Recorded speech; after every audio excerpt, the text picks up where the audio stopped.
my cohort for new leaders. Oh, you know, Cohort 10. actually, someone gave you a shout out on there. Did they? Shout out to my new leaders family. I love y'all. There's no me without cohort 10. Shout out to cohort 10. Yeah, someone was definitely My repping cohort cohort 10. for new leaders. Oh, so good. All right. So, as you requested, this is your hype song. Hey! This is a good hype song. And you know what? You know that I'm just recovering, right? So there might be people watching like, wasn't she just in a car accident? Yes. Listen. But waited, my adrenaline is running from today. And energy from today, and just being so connected to this inauguration and what it means has me, all we do is win, you know. I love it. And you know what? I'm just so, like I told you this on our call earlier this week, that it's such a blessing that you were able to, that you're safe, that you were able to walk away from the car accident in one piece, and you know. So I'm so happy and honored also to have you on our live leadership chat. So for everyone tuning in, we're going to give it a few, just like a minute or so, to allow people to just kind of make their way here. Okay. So you also had an icebreaker question. Okay. And you all, I'm going to be introducing Principal Pugh and a little bit more about her in just a moment. But the icebreaker question, and we want you to drop it in the chat if you are watching us.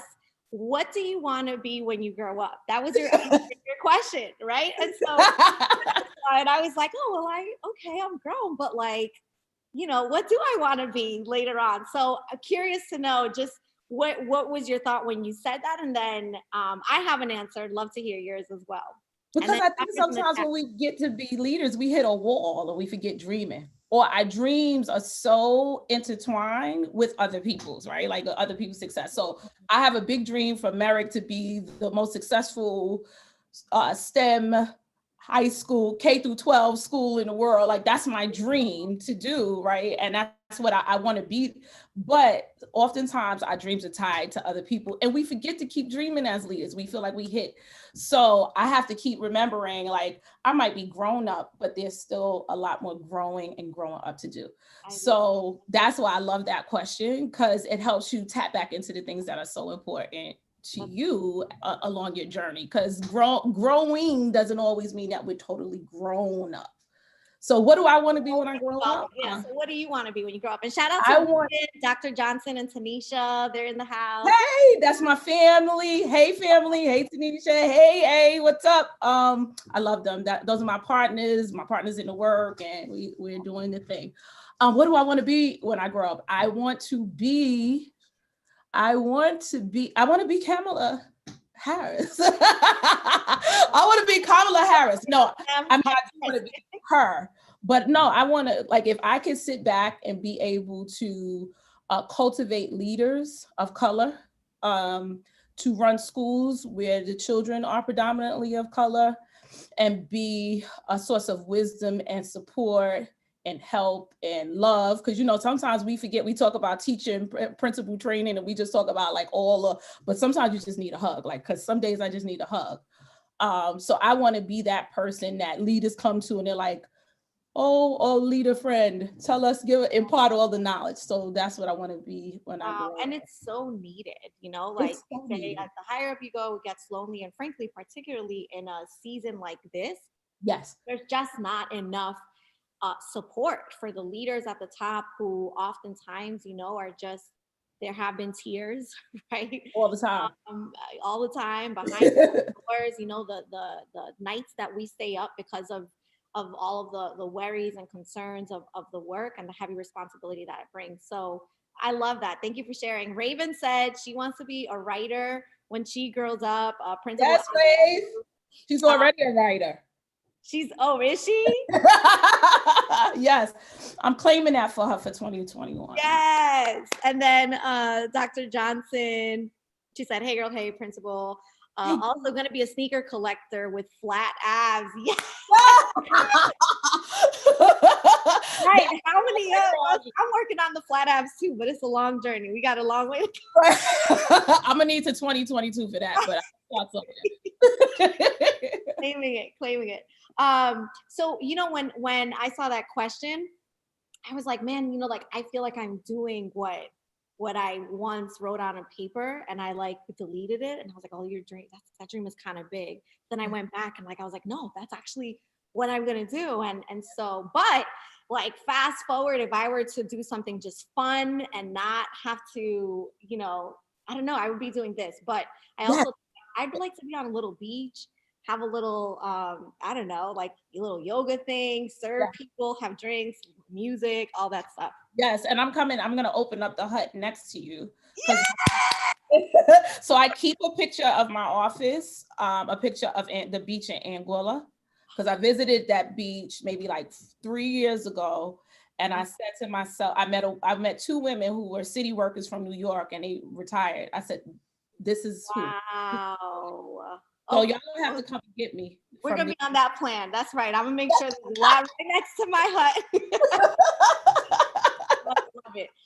So you all, for those of you that do not know Principal Pugh, again, I just want to thank you for taking your time to join us on this live leadership chat. We started these because of the major need in our community, our leadership, educational leadership community, of just like wanting to share, people needing to hear about other leaders' experiences, other perspectives. Oftentimes we either don't have the access to other people who are doing this work.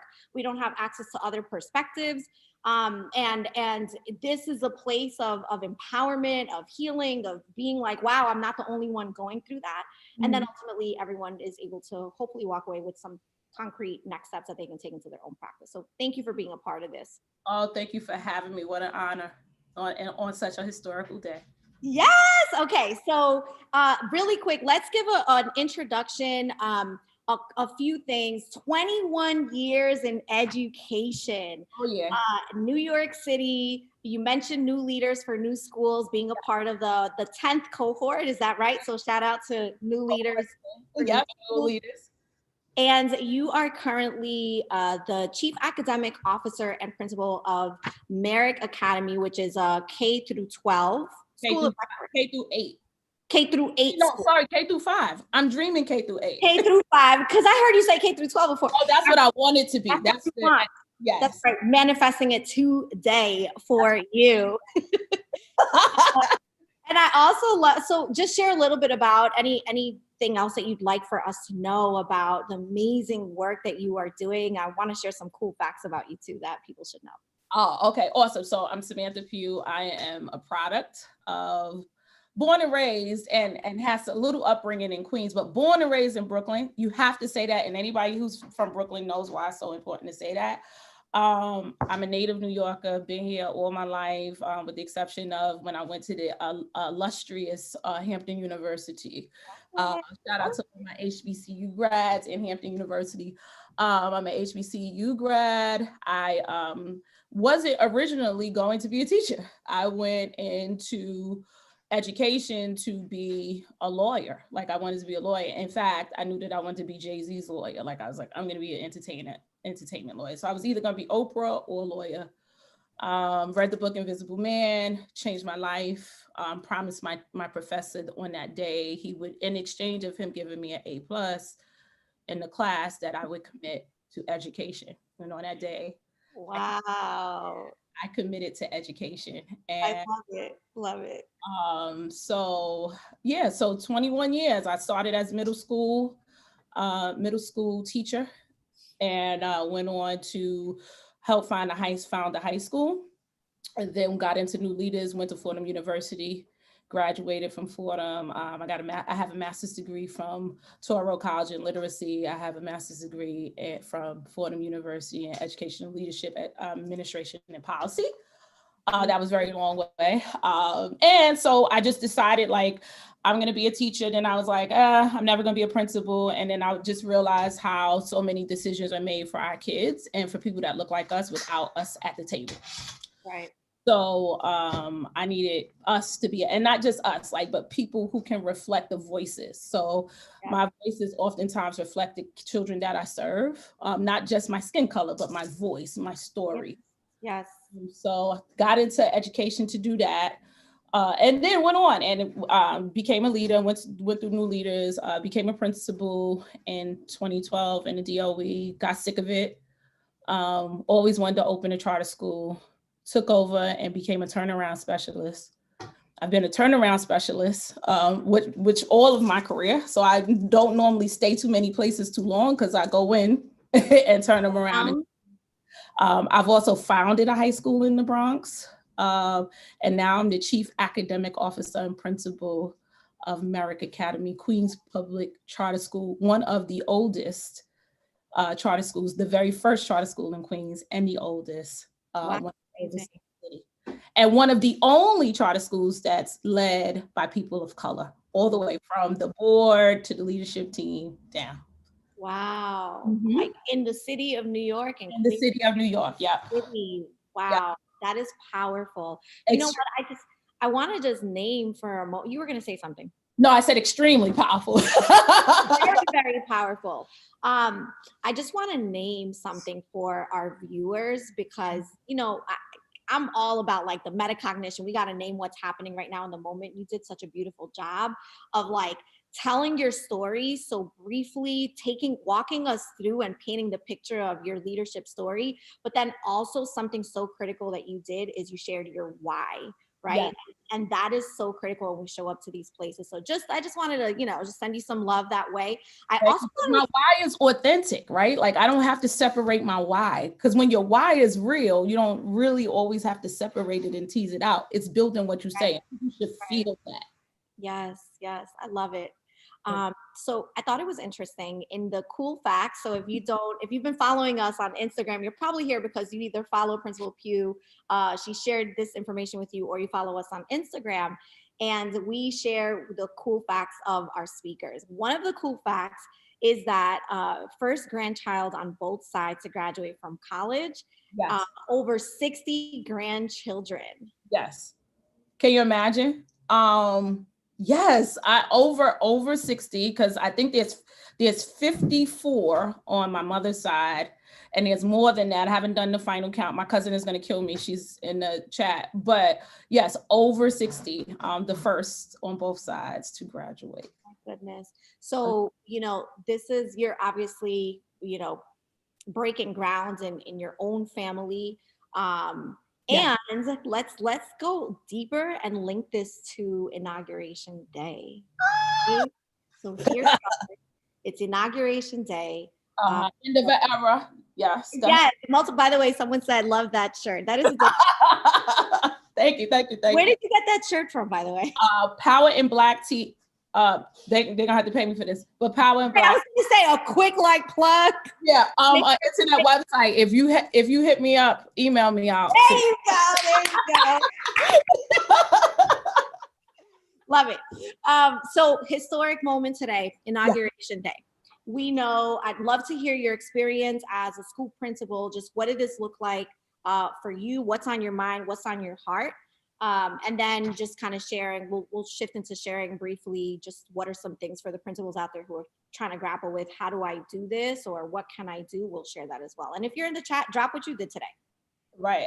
So first of all, like there's nothing that we could do to capture the intensity of this moment, right? So, and I didn't want it to be corny because it's so authentic and in our DNA of who we are as a people. Like this means so much to us. And so it was interesting because it's hard to separate my own like wanting to scream from, you know, like being the leader of the school, but we are intentional about and thoughtful. We are in our second year of really pushing to be an anti-racist school. And the joy that I felt was the fact that I didn't have to say anything to my staff. My staff started to say what they were going to do, right? So like as a leader, you know, you've met your mark when people are able to do things on their own, right? So on their own, they were coming up with things like, this is what I'm going to do. And this is what I'm going to do. I've been getting pictures and videos all day because we're fully virtual.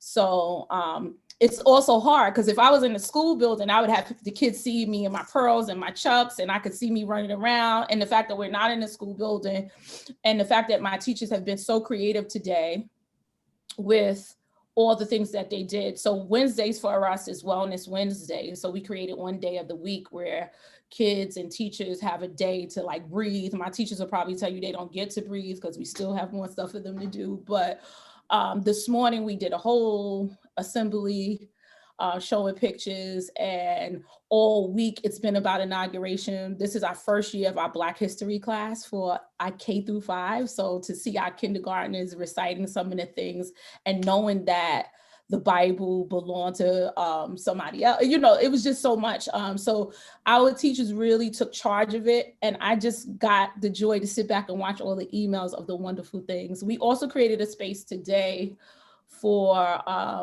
during our professional development for people to watch the inauguration together. Oh, wow. And we gave folks time to reflect. Tomorrow, as I do every Thursday, I'll be holding coffee with the principal, but tomorrow will be a special coffee with the principal. I'll talk about regular stuff, but we're going to talk about what the impact of this means on our community. And then I will also hold office hours on Friday for we have affinity groups at our school for any members of the affinity groups to come in and talk about like what's next. So that's some of the things that we're doing as a community, and I'm doing as a leader, because as I stated today, this was not about like, it's about today, right? And we're going to revel, but tomorrow the work begins. And so what does that mean? The fact that we even have to call out Kamala and her race and her gender and her cultural background still means that we haven't made strides. But today gave us hope. Yes. And as long as we have hope, then we could persevere through anything. So it's important that our kids have these images. And our parents. We forget about our parents sometimes, our kids and our parents. That's right. And I think that there are a lot of schools who are thinking about the students, but oftentimes we forget our parents, and we forget how do we strategically engage our parents in these conversations as well, because it's a community, right? Like our school is a community. I just want to circle back to the fact that you said you are really cultivating an anti-racist school. And so if you can think of maybe like top 2, maybe 1 to 3 things around that you believe every school should be bringing to the table to discuss, particularly schools that serve Black and brown children, around things that happen with inauguration and bringing that to light and elevating that conversation. Is there any like 1 to 3 things that from inauguration today that you would want to bring to the table? That can help be an anti-race, to help schools think about anti-racist pedagogy and all. Like, I love that. Like, this is not, I think it was on your Instagram today about like, this is not culturally relevant teaching, right? Like, this is all about like, this should be in history. Like, this is history, this is not about culturally relevant history, teaching. Yeah. Well, so what I said about that was that, we often like to throw around this buzzword. Culturally responsiveness has become a buzzword. All right. Absolutely. Like, there are many schools that believe that they are being culturally responsive, but they're not. Like, and so what I said is today is a day to be responsive. Culturally responsive. It's simple. Situate learning in the lives of your teachers, of your students, and your families. Absolutely. And that's what today is about. And failure to do that is a missed opportunity for a real life teachable moment. Absolutely. I know I sounded like I didn't agree, but I absolutely do agree. But yeah, but yes, exactly. Like, if you miss this opportunity to talk about this, or you miss this opportunity to acknowledge this, and you are sitting in a classroom where all the faces that are looking back at you are Black and brown, you really need to check yourself. And you really should check yourself at this point in this stage, either in your career or where we are as a nation, as we are as a community, or whether or not this is the work for you. Bars. And I think we have to like talk straight. We have to speak straight like that, because our kids don't have time. That's right. They don't have time. And what's interesting about, and I'm going to just pivot just a little bit about this, the insurrection and what happened on Capitol Hill, is that many of the people who were found there were 2 teachers that were actually found and arrested. And we don't, those teachers could be in front of our kids. These are people, the people that they've have arrested and seen in this interaction are everyday people that our kids and our community members and people like us come in contact with, firemen, policemen, military. So we don't, so the fact that that's happening on our doorsteps right in front of us and those who are kids, we now are equipped with enough information and enough access and enough power to move this agenda forward.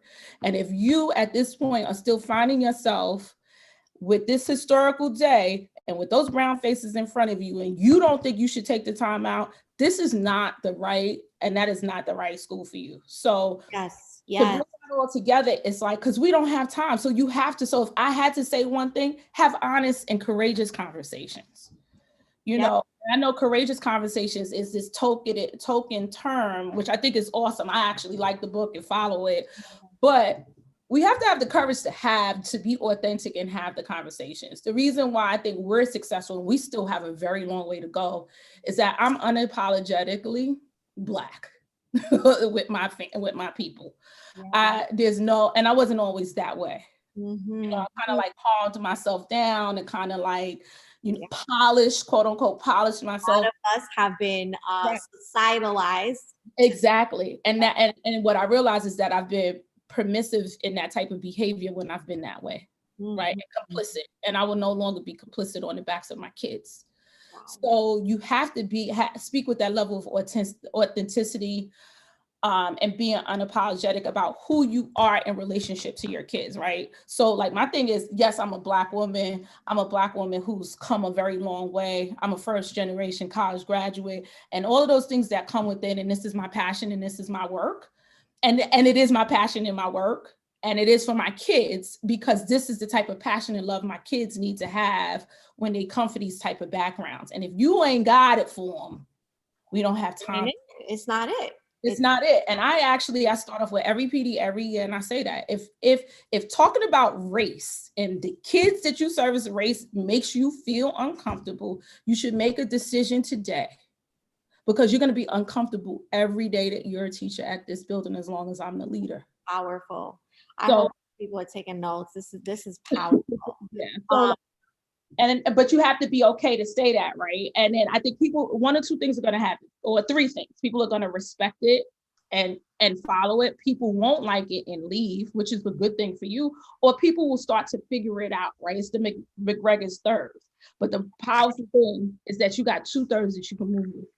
Yep. That's what we focus on at Merit. I love that you mentioned a few things that I don't want us to miss in case you missed it. Number 1, naming where you stand as a leader, as it relates to race, we're not talking about politics, right? We're talking about who is the community that you serve and the people that work there. What is the mindset or the belief that they need to have in order to work there? If it does not align, you are probably seeing some friction in your school community, right? And people are tiptoeing when we're not going to get to liberation for our students if we're not upfront and conscious about that work. And so then the second thing is, I heard you say, create space for people to have conversations. You actually don't have to do the heavy lifting. You don't have to do a full presentation. Allow the people at the table to bring in their ideas, their thoughts. I love that you mentioned with your own school that your own teachers and staff stepped up to the plate before you even ever asked them to do anything, right? And so there is a culture of shared ownership in your school building, and you have done very strategic and intentional things to empower them. And you named it, create space for them to be able to do it. So love that. Yep, and be mission aligned, right? Like I'm very clear, and I can't say that as a young leader I was that way, right? I was worried about being a principal, keeping my job, right? The first 2 years, right? And maybe even the first 5 years, who knows, right? One of these days we'll go back. Yeah. But I think it's like, you really have to align yourself. I remember being in new leaders and they said, what's your leadership stance? And I forgot my leadership stance along the way somewhere. So it's important that you know and you express and you are transparent about your leadership stance. Because you could have one, but if your people don't know, so like my people are very clear about where I stand. They're very clear about what's important to me. They're very clear about, because I speak with passion. I give them the story behind it, and then I tell them where we're going with it, right? So it's not just my story because it's my story. It's my story because it gives leverage to the things that we're going to do. So for instance, like in our 5-year plan, I'm like, I am passionate about kids re-imaging who they are against what the media tells them. So our kids don't think that they're scientists or mathematicians or all of these things. So we're going to make sure that they know that. We're going to create an African American history class that starts in kindergarten before they can even write and go all the way, because that's important to us. So it's like attaching your why to the what and the when and the how. And I think sometimes we make a misstep between either telling the why and not the how and the when, or we do the when and the how and then forget the why. So people are just doing stuff to do stuff and it ain't real. Yeah, and all of them are critical, but starting with your why is where it is at. Exactly. You have modeled that multiple times, even throughout our conversation. So just shine to you on Thank that. you. Okay, so let's shift here if you're okay with this. And by the way, there are people who are commenting in the chat. Principal Askey said this is not just culturally responsive, this is historical relevance. Absolutely. Paulette said have honest and courageous conversations among staff members. So that's what you mentioned as well. Let's take a shift here to talk about grading. If you're okay, we're kind of pivot. We're multitasking. We're Black women. We multitask. So let's do it. We want to pivot here though, because this is also something that is we're in the midst of a pandemic. It's something that is coming up a lot across the country, and you just have so much wealth of knowledge. And so we gotta be able to allow you to just share some of that with our educational community. So in the middle of pandemic, grading, a lot of schools are facing students failing. Many schools, one of the number one issues right now is we have so many kids failing. People are saying, how do we look into teachers' grade books? How do we support our teachers? Principals are like, how should I be redesigning grading? And you have done some amazing stuff there. So I would love for you to just begin with maybe your belief around grading and the problem and challenge that you've seen, and then shift into what are some of those things that you've been doing. Absolutely. When I was in high school, I was considered at risk. I went to Brooklyn Tech, which is a top high school. I went there because it was a top high school, not because it was anything. I wasn't interested in science or engineering, but it was a top high school, so I went. And I remember just failing terribly, so much so that I was considered at risk. And my life turned around. And I was also a kid who went and sat down and took the SAT and got a 1300 on it, right? And back then, the highest you could get was 16, right? So yeah.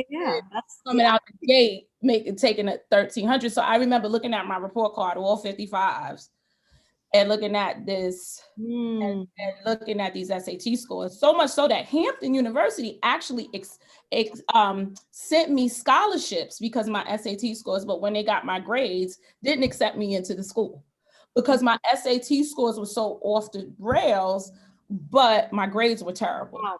So that's always followed me because there's a disconnect, right? Like there's a disconnect. Clearly, there's things that I can intellectually do and reason with, but school wasn't working for me.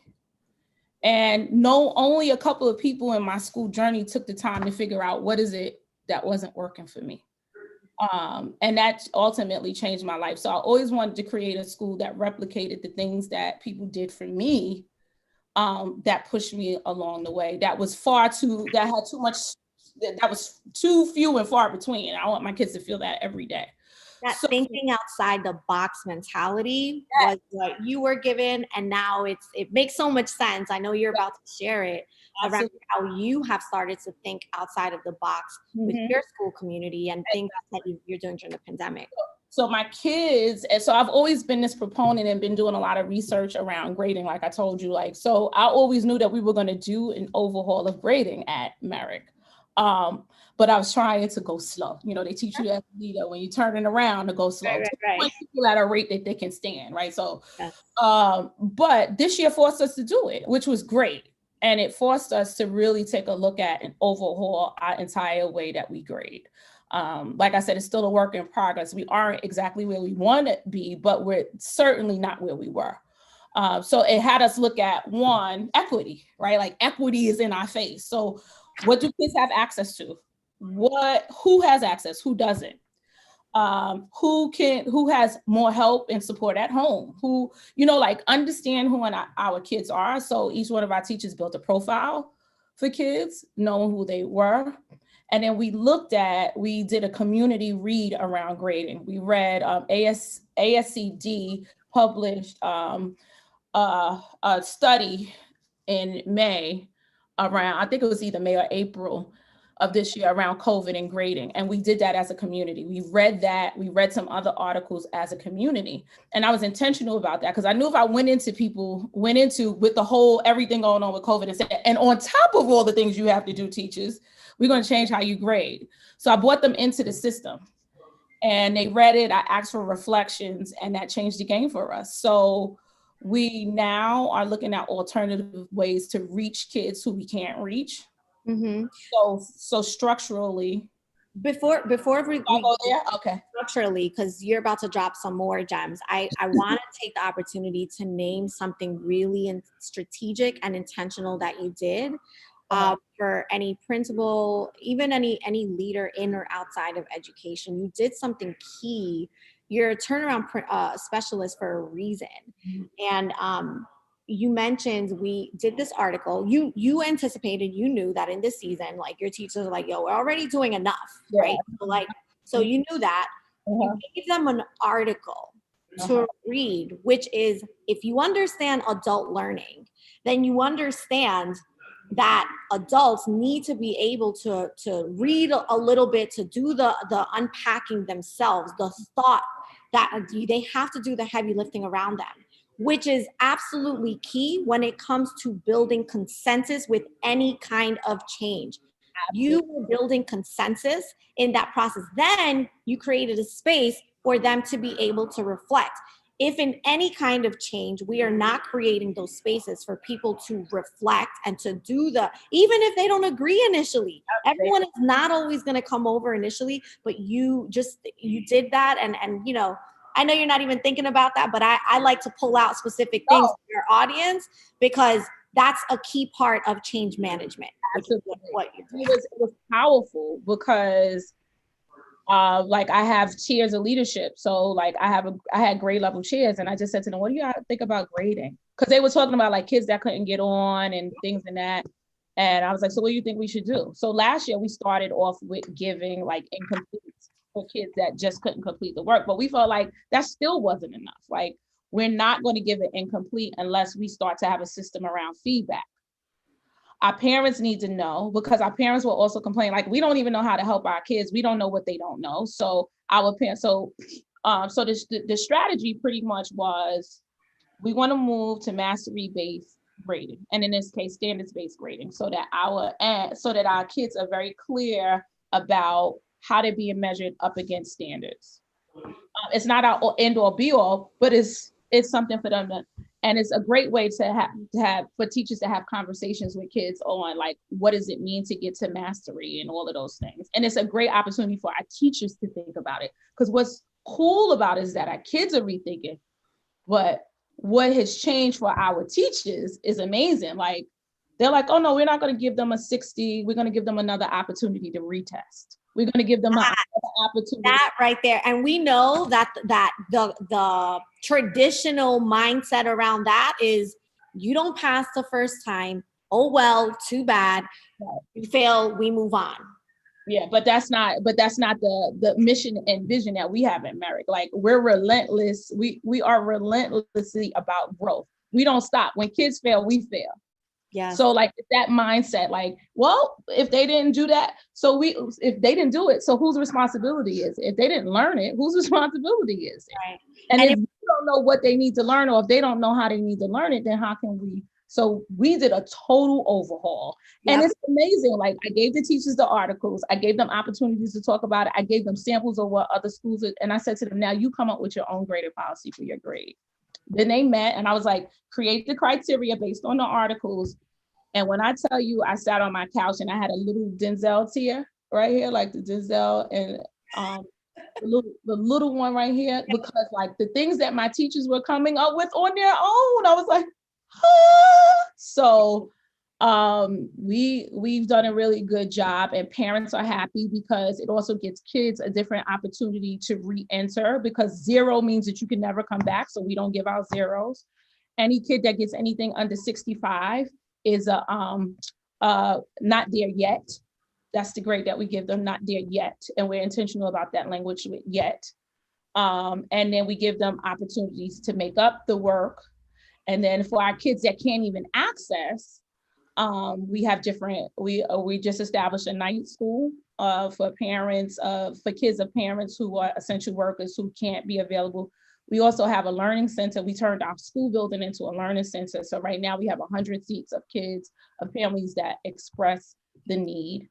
We're doing a Saturday academy, and we have small group instruction built into our schedule on Wednesdays. So we're being really intentional about grading and reporting, and we changed our report card and our parents love it. Wow, amazing. Okay. Right. Yes. We have to just name a few things that you said. Number one, the purpose of grading, right? Like redefining what that traditionally has meant. It is not about simply putting a mark in a grade book just for the sake of doing it. And I know that it sounds really simple, but we already know, okay, that there are a whole lot of educators in schools who do not give kids feedback, like the ongoing feedback that is focused on actual skills, right? On their ability. Are they approaching? Are they not? I can't tell you how many times I have seen it. I've experienced it myself as a school principal and teachers around me. I've now seen it happen in hundreds of classrooms where there is a lack of that, and more of a need for us to redefine in our own minds, what does grading actually mean?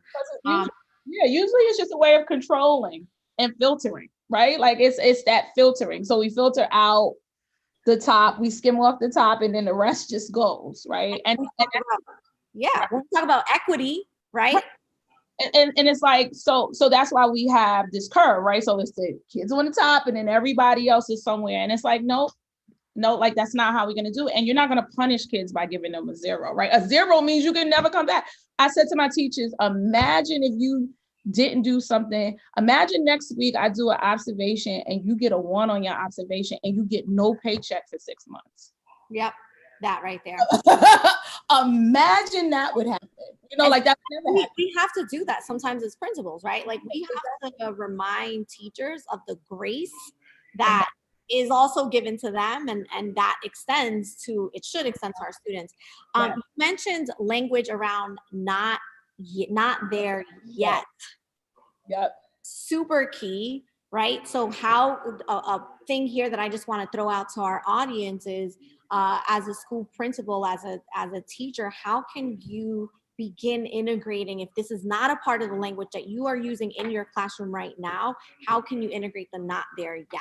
And then third, how can you think outside the box? You mentioned you got some funding, right? Like all schools and districts got pandemic funding. Right. And you strategically decided to use that funding. You mentioned a few things. One is a night school. Yes. Right? Can you just briefly share a little bit more about how you all are meeting the needs of various groups of kids? Because what I'm hearing is everybody's going to be successful here. Right, exactly. So not absolutely, without a doubt. And we're going to keep going until that happens. So not there yet. It's totally stolen from Rita Pearson. Rest in peace, Rita Pearson. And I got that from her TED Talk. And she talks about how she gives a kid scored like a 2. And she just said to them, almost not there yet. And because giving him a 0 would have crushed his spirit, but giving him the 2 said that there's still possibility. That's right. And that resonated with my staff because we did it in PD 2 years ago. We watched the video every year in PD, but because you always catch a different gem every time you watch Rita. So we watched that, and that opened up the conversation about not there yet. It moved people in such a way. Champion for our kids and what it means to champion for our kids. And oftentimes people think that working hard, and our teachers think that working hard is championing for our kids. But if you're only working hard for a few of them, then that's not champion. Champions work hard for all of their kids, and they understand that all of their kids can grow and get there. So we want champion teachers. So that was our language originally, is around champion. So that's where so it was me reminding them that that's where we were 2 years ago, not there yet. Yep. And so that was a language that we all talked about, we all agreed on, and that's something that we put on, that we oftentimes go back to. And I think the other thing is, what was the other part of the question, Noemi? Because I get that's very emotional for me. It absolutely is. You know what? I think I lost my. You had me at champion, how everyone should be champions for their children. Right. Yeah. And it's every kid, not just the gifted, not just a certain cohort that you like. It's every kid, and I love that you're creating that environment. And not there yet, and the power that brings. It's empowering to not receive a fail or an F on your paper or a score, as opposed to, hey, not there yet, but we're gonna get there, right? Yeah, and this is how we're gonna get there. And I think, and I know that it's a lot of work for our teachers, but what I do know, and they complained that it was a lot of work, but they know how valuable it is. And cultivating that community belief in something, you're not going to have everybody that's going to believe it fully, but if you get people to buy into it, work through it, because you'll get 2/3 of your people that buy into it, and then you'll get that other that's just like, oh, I just don't want to lose my job or whatever, right? But those 2/3 are strong enough to move the full community. And that's what we do. I am a culture leader. I am a servant leader. I am, I'm an academic, but I think my strength is because it's tied to my purpose. My purpose in life is to bring people together to make change and love on one another. I'm very clear about my purpose, and that's attached to what I do. So my job is to bring these folks together, give them the tools, give them the vision, give them the mission, and then they'll be capable of doing what's right. I have to name this, Queen, because it is so obvious that you have, and this is my strength, by the way, is individualization. Like I have this like magic power of just being able to like see through and be like, yo, you are super dope. And what I see is you have a just very unique ability to create spaces where there is a high level of shared ownership. Yep. And really, that is why you have experienced success, why you do the turnaround thing. You stay for a few years, you turn around the school, you give it to the next person, the next leader that is being called to, to take over that school. And so you just have such a unique, innate ability to be able to do that. So keep walking your power. I know you said you see yourself being that person for principals that they can go to when they are in need, and you are so on your way. And any principal here, I encourage you to, if you're not already tapped in to Principal Pugh, please go tap into her. You can follow her on Instagram. It's Principal Pugh, correct? Instagram, Principal Pugh, Max, MACS. Represent Max in everything we do. And on Facebook, Principal Pugh, and on Twitter, Principal Pugh. That's right. Mm-hmm. So as we close out. We're closing? It's over? We don't have to listen. We can talk all day. I'm just... You ready? We could stay on, but because we're gonna listen. I'm saying closing, but we got a little bit more to go. Okay. So initially, we talked about this case study, right? Yeah. And the case study was this principal in particular who said, "Listen, like all of this is so jacked up. Like the grade books, kids are failing. I don't even know what to go and hold teachers accountable for. What am I looking for when I go into teachers' grade books or when I'm working with my teacher? If you could think of like the 1 to 2 top things that the advice that you would give to this principal in that situation, right? When your school, I mean, it can feel very overwhelming Oh, when all the you time. look at your grade book and there's all these kids fail. So what advice would you have? For a principal that notices that, so like one thing I would say is ask your teachers, because sometimes teachers are in the systematic way of doing things and they don't get time to stop and reflect. And oftentimes you get a teacher to start to reflect on their foolishness, they'll figure it out themselves. But most of us don't have the time to do that. We push them away and say, so I think one thing that I would do is ask your teachers, how do you define success? Right now, this is what it is. Right. And this is what we're in COVID. We have this amount of time. This is what we have to cover. This is what the kids have to learn. How do you define your success? And how do you know kids are successful? I think that's the question, right? So for us, when we're not evaluating right now, our visits, and when I say us and myself and my APs, our visits are totally growth visits. So when we go into classrooms, it's what we see. We give people feedback, so we're trying to model what we want them to do for kids. And we've been committed to not evaluate them because right now they need more of a critical friend. Yeah. And again, that's courageous leadership, because that means that I had to think differently about what it means for me and my team to be leaders. So now it's more like critical friend. Let's work through this together. Let's give you feedback. I came into your classroom as it being evaluative. And then you'll be surprised when we when we did a whole staff PD, we said, how should these, because I love giving my people facts. Cuomo has been a model for leadership for me. So now it just gives, and Jay-Z says people lie, but the numbers don't, right? So like so I just show them facts. This is how many kids are failing. This is how many kids of color are failing. This is what kids of color, and I did some statistics in the beginning of the year. This is how they're impacted. This is how people of color are impacted. Now you have all of that information. What does this mean for our kids? And what does it mean for success? Right. So really putting it out there, giving people the framework, the why, right? The framework, and then asking them to make meaning themselves and be their guide along the way. Because I know I don't want anybody evaluating me as a principal right now, because it don't look the same right now. And I know my teachers, the last thing with having to be home with their own kids, having to deal with COVID, because we lost a teacher. We'll talk about that in a second. Having to deal with COVID, having to deal with just the realities. The last thing they need me to do is coming in classroom with a clipboard and giving them an evaluation. That's just not responsive, and it's not equity. Because particularly for our Black and Brown teachers, this is even harder for them. Yep. So I heard you say a few things. asking questions. So how do you, well, first, let me back up. Facts, yes. Don't lie, right? Don't lie. Bringing that to the table, because otherwise I think people will, particularly and especially in turnaround situations or schools that are serving Black and Brown children, bringing the facts to the table. And then keyword is reflect. We're all moving really fast, particularly in a season of crisis. Right, exactly. We're busy all the time, but we're not taking the step back. We're not in a rush. Let's get this right. Our kids deserve it.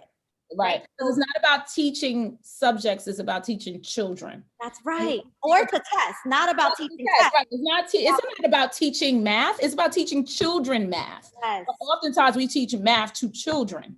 So we get stuck in just getting through the content and not what the kids need. You know what I find so interesting is that you named something so key.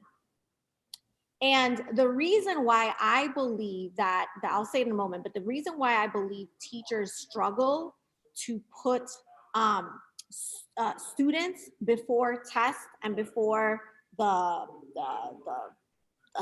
assessments and whatever else, right? It's because they haven't been taken through that experience of any principal or leader putting them at the center of teaching and learning. Yes. And so something very critical that you said is, I'm going to create a space for them. You went to them, for them to reflect on what they believe. How would they define success? Right. right? Right. Then you Right. went to, how do you know, the second question, how do you know they are successful? Right. And then you said, you know what? We're going to put aside these evaluations. We're going to put aside all this other stuff. And right now, this is what this is what our teachers need. Mm-hmm. And so when, as a leader, you are able to do that for your teachers, they then, Right. you liberate them. You give them permission to go and do it for their students. So Absolutely. I just want to name that and send you so much love Thank for you. that. And I hope that people, are taking things away from all of this. You mentioned that you had a staff member who passed away. Yes. Yes. Can you Yes. talk about that? Absolutely. I absolutely can. I can talk about it now without crying, which is growth, and it's interesting because we a couple of people we watched a part of the inauguration week where they did the flags and they acknowledged the 400,000 people who died of corona because one of them was a merit teacher. Yes, we lost our and a beloved teacher at that. We lost one of our teachers to COVID back in April, when it was pretty new to us.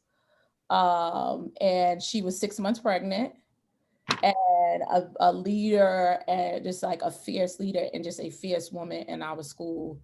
And it just and led a lot of the work that we were doing around the remote learning. When we decided to go remote, I remember talking to her and she was like, oh, okay, so what does this mean? But she was ready.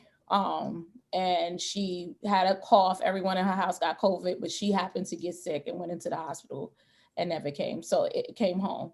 So it was impactful. It threw my community, it threw me as a leader um, for a loop because they never teach you how to deal with grief. And it was grief for me because I had to manage a lot of things. I had to manage because it was someone who was my friend. It was someone who was near and dear to me in my leadership journey at Merrick. It was someone near and dear to community. So how do you process your own feelings of loss and grief while you try to move a school of 600 kids and 76 staff members and try to be there for them? But what I can say and what I will say is that the one thing that's really, there's so many things that's special about Merrick. The one thing that I always know and say is that we're a family. So people are at the center of everything that I do. If the people don't get what they need and if the people aren't happy, then I don't define my success just in numbers. I know that that's an evaluative piece, but it's about the people. And we were very intentional about our 3 pillars last year, and it was around preserving the community, protecting the learning, and making sure that we stay connected. So, like we did a lot of things around being connected before this happened, and we stayed connected after it happened. And I think that was helpful for our community with defining that that's who we are. So it's been the hardest thing I've ever had to do, but I relied on everything that I knew as a leader, that I know as a human, and as a person to get people and get my school community through the roughest patch that we've ever been through, and certainly I've ever been through as a leader. So, Wow. That certainly takes so much courage. I can even hear it in your voice. And that's probably also just one of the biggest fears that principals oh, have, right? It's like safety. Like, is your decision, are you making the right decisions to keep your mhm. community safe? And I can only imagine how difficult that has been for you. We have another person in the chat that said, Paulette Noel said, we just had a staff member pass too. And Thank it, you, Paulette. what was that? I said, no, I said to Paulette, I got to call her. Yeah. Give me And your number. what, so quick question. You mentioned family, like being at the core of this. Oh, yeah. What do you feel like? Would you say it is family that has allowed you to kind of get through this, or like, and I'm sure as a leader, is there anything else that you've had to do? Like, if there are any other leaders here who have, obviously there is, who have lost a staff member, how do you keep your own sanity? Or like, how are you managing as Uh, personally, like as a leader, like how are you managing? let's start with barely, right? Barely managing. But like after this accident and after just 2020, what family has always been really important. It's the core of who I am. And my friends that are on this know me. My family knows I'm very family oriented. My family isn't just my family, it's my family of friends. And it goes back to that purpose, right? To bring people together to love on one another. So I think I've always had a dream that I would be able to run a school that operated like a family, right? Because I always believe that when people get together for a common belief and love each other and are loyal to the vision and the work, then there's nothing that they can't do. And oftentimes that's what families are. So it's always been my dream to build Merrick into that, and we're certainly on our way. It is, it has felt insurmountable. I remember going in front of the staff. I remember having to go in front of the staff to talk to them about the death of our teacher. And I had to cry for like 10 minutes before I did that. Um, and I had to pull it together. But the one thing that I did do, Noemi, is that I was vulnerable. And I think as leaders, we are afraid to be vulnerable in front of our staff. And I remember a principal posting something on Facebook and saying, like, the one thing that she did was she told her teachers the truth. And that's what I did. I don't know what we're going to do. This is the hardest thing. I haven't figured it out. I feel like I am about to explode talking to y'all right now. I don't know what we're going to do, but the one thing I do know is that we're going to do it together and we're going to get through this together. And I think that level of vulnerability allowed other people to be vulnerable. It freed me from feeling like I had to be something that I wasn't feeling like I was. And it helped people to see that we can get through this. So yeah, so it's hard. And how am I getting through, right? Like the one thing that I go back to all the time is I have a tribe. Um, I have a tribe, and I am so blessed and lucky to have such a wonderful tribe, many of which are right here on YouTube. I've never had to want for too long for anything because I could call someone. And even if it's just talk about nothing, because I don't know if you notice, all your friends want to talk about school. And they think that when they get on the phone with you, that they want to talk about school. All my friends that got kids want to talk. The second thing they ask me, so how's school going? Are you still virtual? Yeah. And I'm like, do you talk about your job every time you get? But I understand why. So I indulge them for 30 seconds. That's it. But I have a strong support system. And that's what holds me up. Really, literally, that's what holds me up. So whether it's a text from Tanisha, whether it's seeing something that one of my friends posted, I know that someone's always got my back. And so that's how I get through it. That's how I get through it. I'm so blessed. Family. Your tribe. My tribe.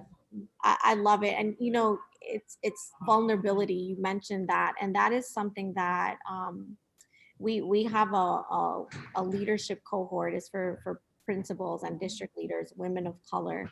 And that is oftentimes, it's our first module is called Walk in Your Power. And it's something that so many people really struggle with, right? For a variety of reasons, particularly because as women of color, as Black women, we feel we've been societalized to cover it up, right? Yeah. To present ourselves in a certain way. Never let them see you sweat. Never let them see you sweat, right? Because we're seen as too angry or too passive. Like, there's no middle ground and so we're unpacking that. But I love that we are reminded from you today that just how key vulnerability is. And you literally shared your example of when you had to do that for your team. Yep, you have to be kind to yourself. I wasn't being so kind to myself. I thought I had to be everything to everybody. Because the way that I found out that my teacher passed away is because 2 teachers called me in the middle of the night hysterical. So I was like, okay, so now I got to figure out how to be there for them. I'm processing at the same time. I'm also like, why was I the first person that they called? Right? Like, those are the things that I had to process, and I didn't do it alone. Like, I just didn't do it alone. And when I felt alone, you cannot do it alone. And you have to be kind to yourself to say, I can't do this. And there Yeah. was a couple of times where I had to say that I couldn't do this. So I tell any leader, like, get your health together before you become a principal or anything. Get your health together, right? Because I'm battling health issues because of stress. But if you have your health together in the beginning, you won't have to battle that. Have your finances, right? Because you got to be able to be okay with walking away from one of these places, especially when you're a leader of color, because people are going to get on your nerves. And they're not about to be our kids. And they're not really friendly to us as much as they try to act like they are. So you got to be able to walk away from some things Right. and get you a good therapist and get you a good girl group. Yes. A good leadership coach. You Right. mentioned something so Leadership key, coaching and mentor. Yes. something so key, and therapist here. I just want to plug here. If you don't have a therapist as a school principal, get one. Yes.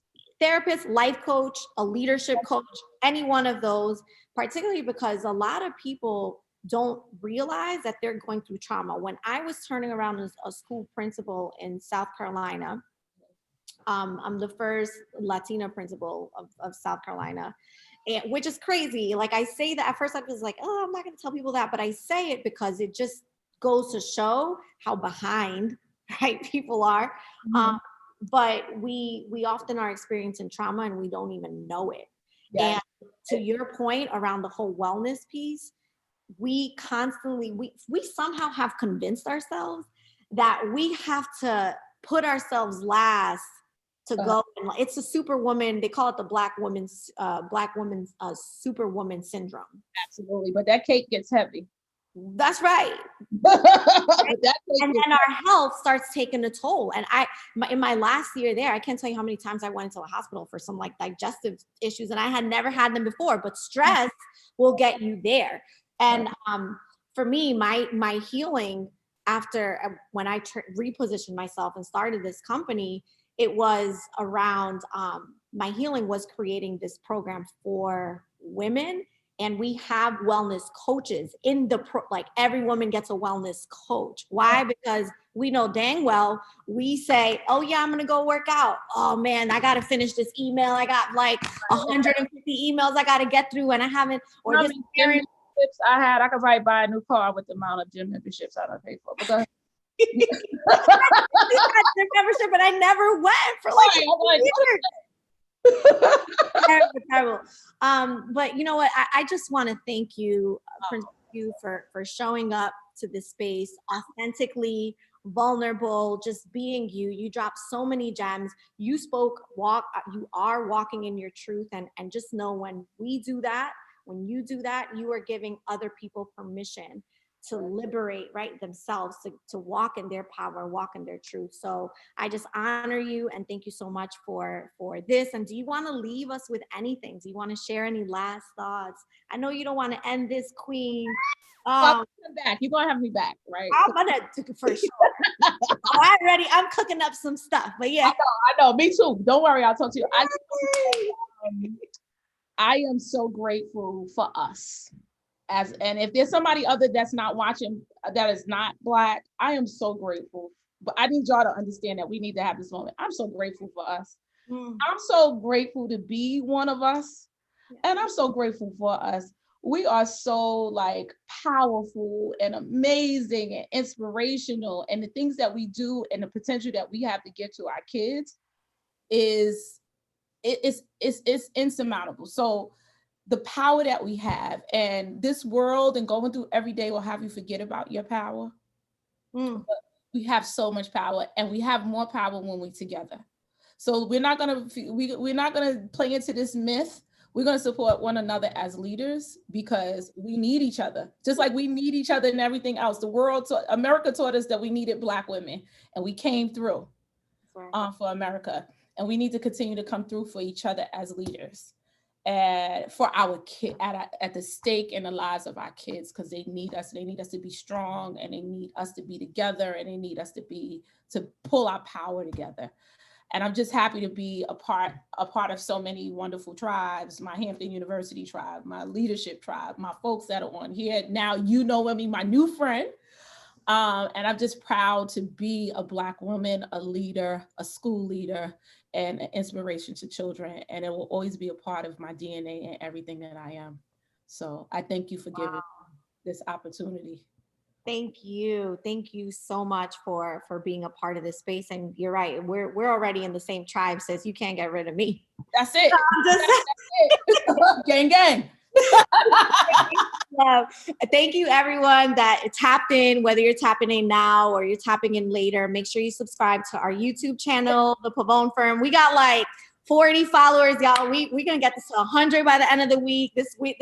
We're growing this. So that's right. Shout out to the Pavone Firm. This lady here, Black woman, and in search of supporting our kids through leadership. So I'm gonna always support her. Thank you. Thank you so much. And I love what you said about us.